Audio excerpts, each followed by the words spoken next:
আজকের গল্প ভালোবাসার বিয়ে। টিনা, তোকে এত সুন্দর দেখতে, কলেজের সব হ্যান্ডসাম ছেলেরা তোর জন্য পাগল, অথচ তুই কাউকেই পাত্তা দিস না কেন বলতো? কলেজ জীবনে ওরকম একটা আত্রা মিথ্যে প্রেম তো সবাই করে। এই আমাকেই দেখ না, নীলেশ দিব্যেন্দুরা আমাকে কিছু খাওয়াতে পারলেই ধন্য হয়ে যায়। আমিও বেশ ওদের সঙ্গে গিয়ে ফুচকা, আলু কাবলি এটা ওটা খেয়ে আসি। ওরাও খুশি, আমিও খুশি। কারুর মনে কি দুঃখ দিতে আছে বল? অথচ তুই একটা মেয়ে হয়েছিস, শুধু কলেজ আর বাড়ি, এর বাইরে তোর তৃতীয় কোনো জীবন নেই যেন। কি করে পারিস বল তো? ইংলিশের নতুন প্রফেসরকেও তো দেখলাম ক্লাস করতে করতে সেদিন তোর দিকেই দেখছিল বারবার। মনে হচ্ছে দুদিনেই তোর প্রেমে হাবুডুবু খাচ্ছে। আর তুই, আরে বাবা, অ্যাটলিস্ট একটা প্রেমও তো করতে পারতিস বল। পায়েলের কথায় তৃণা কোনো গ্রাহ্য না করেই বলল, পরে আমার প্রেম কাহিনী নিয়ে ভাববি, এখন তাড়াতাড়ি পা চালা, না হলে বাস পাবো না। বলেই তৃণা এগিয়ে গেল বাস স্ট্যান্ডের দিকে। পায়েলও ওর পেছনে হন্তদন্ত হয়ে হাঁটতে শুরু করলো। আকাশটাও মেঘলা হয়ে আছে, কে জানে বৃষ্টি হবে কি না। পাশে উঠে দুই বান্ধবী জানালার ধারের একটা সিটে বসলো। তৃণা আনমনে জানালার বাইরে তাকিয়ে আছে। কালো মেঘে আকাশটা ঢেকে গেছে। তৃণা পায়েলকে বলল, এখনই বৃষ্টি নামবে, ছাতাও তো নিয়ে নি আজ দুজনে, ভিজে যাব একেবারে। পায়েল নাটকীয় ভঙ্গিতে বলল, জলের সঙ্গে সিক্ত বসন অঙ্গে লেপ্টে থাকুক, দেহের ভাঁজে বৃষ্টি ফোঁটা প্রেমের নকশা আঁকুক। তৃণা ওর পিঠে আলতো হাতে মেরে বলল, অনেক কাব্য হয়েছে তোর, এবার চল পায়েল, বৃষ্টি নামবে এবার সত্যি। তৃণারা এই পাড়াতেই নতুন বাড়ি করে এসেছে, মফস্বল এলাকা, শহরের কোলাহল থেকে একটু দূরে, অথচ সমস্ত রকম সুযোগ সুবিধা আছে। ওর বাবা রিটায়ারমেন্টের পর থাকবার জন্য এরকম একটা জায়গা খুঁজছিল। এখান থেকে তৃণার কলেজ বাসে করে 15 মিনিটের মতো। সেভাবে এখনও কারোর সঙ্গে চেনা জানা হয়নি এ পাড়ায়। তৃণা তাড়াতাড়ি পা চালিয়ে হাঁটছিল বাস থেকে নেমে। হঠাৎই ওর সামনে একটা গাড়ি এসে দাঁড়ালো। তৃণা একটু ভয় পেয়ে গেল। একে মেঘলা আবহাওয়া, ঝিরঝির করে বৃষ্টি পড়ছে, লোকজনও সেভাবে নেই রাস্তাঘাটে। তার মধ্যে এরকম অচেনা কোনো গাড়ি সামনে এসে দাঁড়ালে ভয় তো পাবেই। তৃণা এগিয়ে যেতে গেল। হঠাৎই গাড়ির দরজা খুলে বেরিয়ে এলো। তাকে তৃণা এইভাবে দেখবে ভাবতে পারেনি। ওদের কলেজের নতুন ইংলিশের প্রফেসর দিব্যজ্যোতি সেন ওর সামনে দাঁড়িয়ে। তৃণা ক্লাস করতে করতে অত ভালো করে দেখেনি, এখন দেখল। বেশ সুদর্শন চেহারা, বয়সও কম। ধুর, ও এসব দেখছেই বা কেন, আর ভাবছেই বা কেন ওর প্রফেসরকে নিয়ে? চোখাচোখি হতেও একটু হেসে এগিয়ে যেতে গেল। সঙ্গে সঙ্গে সামনের ব্যক্তিটি গম্ভীর গলায় বলল, গাড়িতে ওঠো, বাড়িতে ছেড়ে দিচ্ছি। তৃণা গাড়িতে উঠতে গিয়ে ভাবল, কেন উঠবে ও অচেনা কারুর গাড়িতে এভাবে? সামনের ব্যক্তিটি বোধহয় ওর মনের কথা বুঝতে পেরেছিল। বলল, তোমরা যে পাড়াতে এসেছো ওখানে আমরা 20 বছর ধরে আছি, ওখানেই আমার বাড়ি। এবার বুঝলে তো কেন নিয়ে যেতে চাইছি? সামনের ব্যক্তিটির বলার মধ্যে এমন কিছু ছিল যে তৃণা আর আপত্তি করতে পারল না। গাড়িতে উঠে বসল। এর 2-3 দিন পর কলেজে পায়েলকে কথাগুলো বলতেই পায়েল বড় বড় চোখ করে খুব আগ্রহের সঙ্গে তৃণার সব কথা শুনে নাটকীয় ভঙ্গিতে বলল, আমার বাড়িয়ে দেওয়া হাতে রাখো তোমার হাত, শেষ বিকেলে শুরু হোক প্রেমের ধারাপাত। তৃণা ওকে বলল, আবার শুরু হয়ে গেলি তুই? মুখে তৃণা পায়েলকে যাই বলুক, ও নিজেও লক্ষ্য করেছে সেদিনের পর থেকে ওদের ইংলিশের প্রফেসর দিব্যজ্যোতি সেন ওর দিকে মুগ্ধ নয়নে তাকিয়ে থাকে। ক্লাসেও মাঝে মাঝেই ওর দিকে এমনভাবে দেখে সবাই বুঝতে পারে সেটা। তৃণা তো লজ্জায় সোজাসুজি তাকিয়েও থাকতে পারে না ওর দিকে।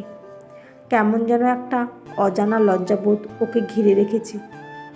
আর পায়েলটার প্রেম বর্ণনা তো এমনিতেই শুরু হয়ে যায়। সেদিন ওরা দুজন বাসের জন্য দাঁড়িয়েছিল। হঠাৎই ওদের সামনে দিব্যজ্যোতি সেনের গাড়ি এসে দাঁড়ায়। পায়েল তৃণাকে জোরে চিমটি কেটে বলে, দেখেছিস তো, আমি ঠিকই বলেছিলাম। তোর প্রেমে একেবারে হাবুডুবু খাচ্ছেন আমাদের প্রফেসর মশাই। দিব্যজ্যোতি ওদের দুজনকে উঠে আসতে বলল গাড়িতে। পায়েলকে ওর বাড়িতে নামিয়ে দিয়ে তৃণাকে সঙ্গে নিয়ে দিব্যজ্যোতি বাড়িতে যাওয়ার সময় বলল, বিয়ে করবে আমাকে? তুমি যদি রাজি থাকো তাহলে ভবিষ্যতে বাড়িতে বলবো তোমার বাবা মায়ের সঙ্গে কথা বলবার জন্য। এখনই নয়, 3-4 বছর পর। এইভাবে হঠাৎ করে এক দুদিনের পরিচয় কেউ বিয়ের প্রস্তাব দিতে পারে বলে তৃণার জানা ছিল না। ও কিছু বলল না। মন দেওয়া নেওয়ার সম্পর্কে তৃণা কখনো বিশ্বাস ছিল না, আজও নেই। চট করে প্রেমে পড়ে যাওয়া, না জেনে বুঝে কারোর ভালোবাসায় হাবুডুবু খাওয়া, এসব ব্যাপারে তৃণা একেবারেই বিশ্বাসী নয়। আর ঠিক সেই কারণেই সে এখনও একা। কিন্তু এই মুহূর্ত মুখে যাই বলুক না কেন, প্রফেসর দিব্যজ্যোতি সেনের আবির্ভাব ওর জীবনে সব কিছুই ওলটপালট করে দিচ্ছে। যে এটা ভালোবাসা নাকি নিছকই ভালো লাগা? তৃণাকে নিরুত্তর দেখে দিব্যজ্যোতি আবার বলল, শুধু এইটুকু বলো, তোমার জীবনে কি অন্য কেউ আছে? তৃণা এই কথার উত্তরে না বলেছিল শুধু। এই মুহূর্তে তৃণার বুকের ভেতর যেন সত্য হাতুড়ি পেটানোর আওয়াজ হচ্ছিল। দরদর করে ঘামছিল ও। এক অজানা ভয়, লজ্জাবোধ, ভালো লাগার অনুভূতিকে তৃণার মনে শিহরণ জেগে উঠেছিল, যে অনুভূতি এর আগে কখনো হয়নি ওর। তাহলে কি ও নিজেও দিব্যজ্যোতির প্রতি দুর্বল হয়ে পড়েছে? দিব্যজ্যোতি ওর নরম হাতটা নিজের হাতে নিয়ে ফিসফিস করে বলল, ভালোবাসি তোমাকে, সারা জীবন আমার করে রাখতে চাই। তৃণা কোনো উত্তর দিল না। ভালোবাসার পরশে ও বিহ্বল তখন। দিব্যজ্যোতির হাতের মুঠোয় বন্দি ওর নরম হাত দুটো তখন ভিজে যাচ্ছিল। ওর চোখের পাতা তিরতির করে কাঁপছে।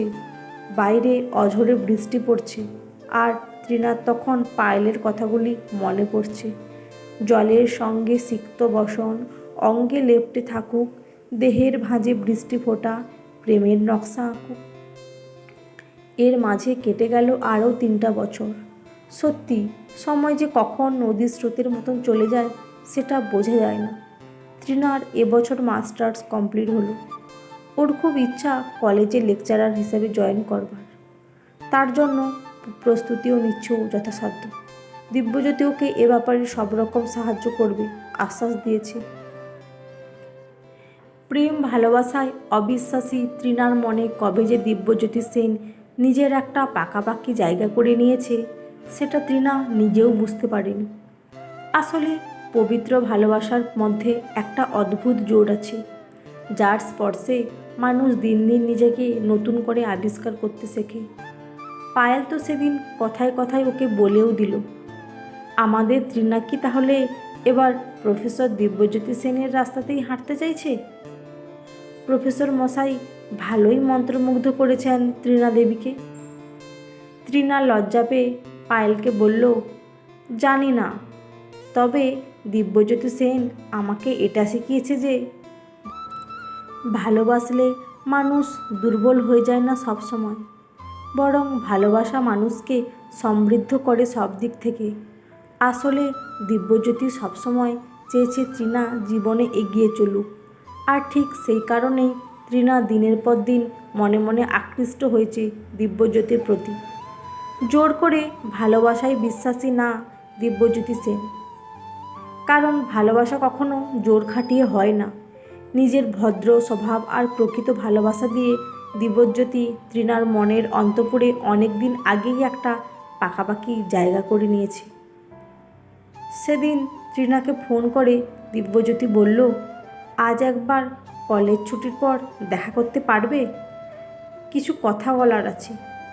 তৃণা সম্মতি জানালো। কলেজ ছুটির পর বাইরে অপেক্ষা করেছিল তৃণা। দিব্যজ্যোতি নিজের গাড়িতে ওকে তুলে নিল। একটা পার্কে গিয়ে ওরা কিছুক্ষণ বসলো।